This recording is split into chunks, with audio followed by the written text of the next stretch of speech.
This is the 2024 KTM Duke 250. A motorcycle which I have been itching to ride ever since I swung my leg around, the 2024 KTM Duke 390. I came back completely bewildered as to how big a step KTM have done with that motorcycle. And a lot of those parts, a lot of those updates have trickled down to this, which is why it looks a whole lot similar, especially in terms of the body panels. You get the same chassis, the same subframe, the same swing arm. You get the same side-mounted shock. You get the same wheels, you get the same brakes. You also get a 15-liter metal fuel tank compared to 13.5 liters on the previous iteration. All of these changes have also amounted to a weight loss, a solid weight loss of 8 kgs. Yeah, it's 8 kgs lighter compared to the previous iteration. Also has a lot to do with the fact that this one gets an underbelly exhaust, not a side-mounted one. And more importantly, this one also gets a brand spanking new engine.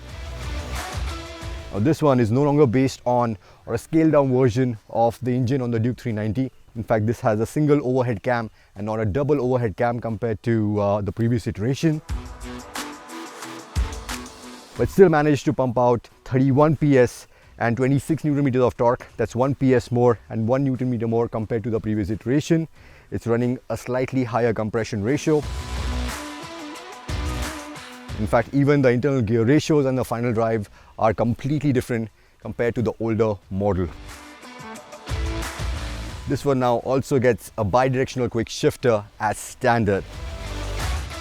So as you can see, there's an awful lot going on with the new KTM Duke 250, and I for one cannot wait to see how this does on the road. So let's go find out.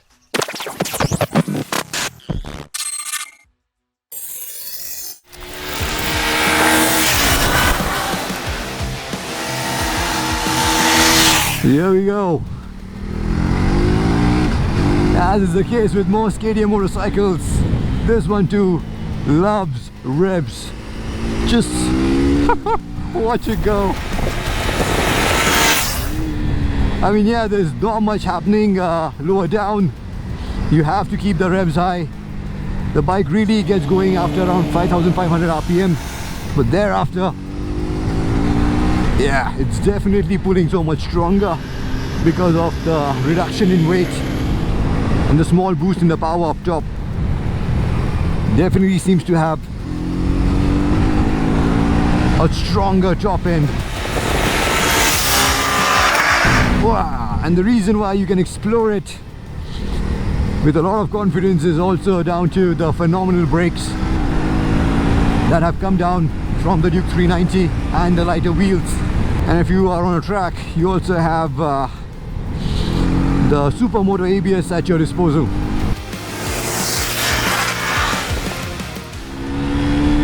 And man, I'm loving the quick shifter. This is the exact same unit as on the new updated Duke 390. Works so much better.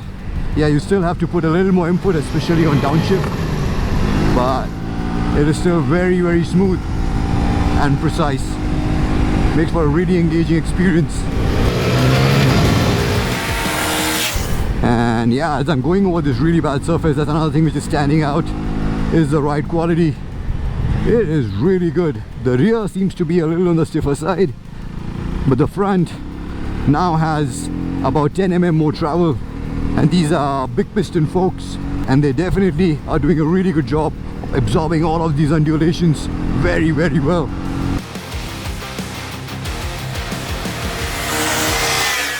And here comes the fun part, corners. And man, watch this thing go. This is inspiring so much more confidence in corners compared to even the Duke 390.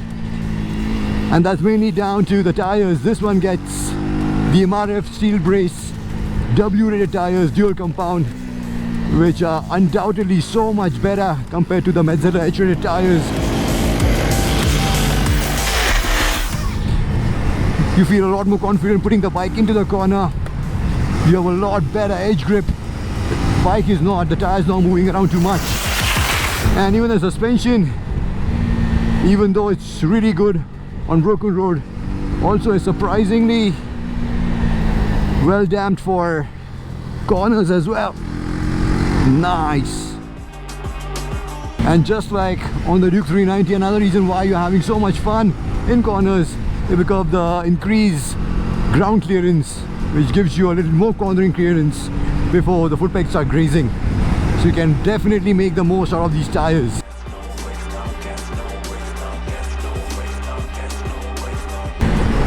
And the other thing I'm really impressed with right now is just how smooth this is up top. I mean, in the first 3 gears, yeah, you can feel some vibrations, especially around the 7,000 RPM mark. But from the 4th gear onwards, so wow, look at the agility. Yeah, this has pretty much the same wheelbase as the old bike, and it's sharp as ever. But yeah, as I put in the 4th gear, man, it really smoothens out all the vibrations. I can totally see myself do easily 120, 125 kilometers an hour. And the engine is really silky smooth.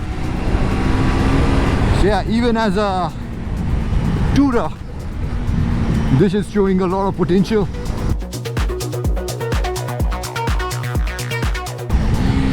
But yeah, in terms of ergonomics, I'm still, just as was the case on the Duke 390, I'm keen to try the taller 820mm seat because I think that will be better suited in terms of a rider's triangle for taller riders. Right now, this one has the lower 800mm seat, which makes it very, very accessible for people who are not very tall. But I think for my height, I'm 5'11", that would be better. But the ergonomics are nice and upright, and also prefer this seat compared to the one on the Duke 390. It seems to have slightly better padding.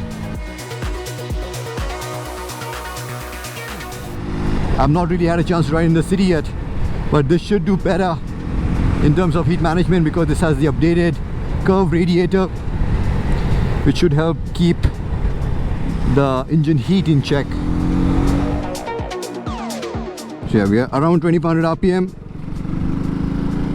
In the 3rd gear, in terms of tractability, it's not too bad. Yeah, I'm not a big fan of the 1st and 2nd gear. I think they are probably a little too closely spaced. Makes the bike quite twitchy. But from the 3rd gear onwards, things smoothen out. And as you saw, it has a decent amount of mid-range to make this easier to ride in the city.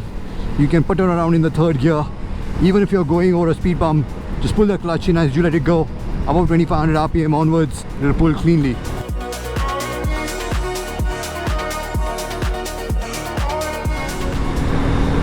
But yeah, to really get going, you have to wait until... So yeah, nothing lower down. But now, yeah, that's where you can feel it pulling strongly. And that's where it loves to be, in the higher revs.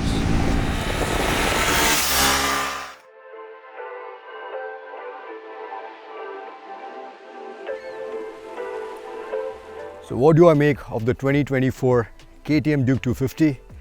It's quite apparent that KTM have put together a really strong argument for this motorcycle. Gets a lot of the really good updates from the Duke 390. I mean, you can almost argue that this is a brand new motorcycle from the ground up. Everything in terms of the chassis, the engine has been upgraded, including the suspension. And you can see the difference it makes in the corners. I'm also really fond of the tires. So in fact, you can actually utilize this and experience this and push it even more compared to a Duke 390 because you have stickier rubber.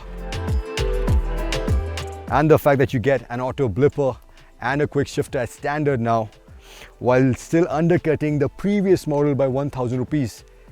Yeah, this one at 2.39 lakhs is actually 1,000 rupees cheaper than the previous model, and about, I think, 19,000 rupees cheaper than its closest competitor, the RTR 310, Apache RTR 310 with the quick shifter.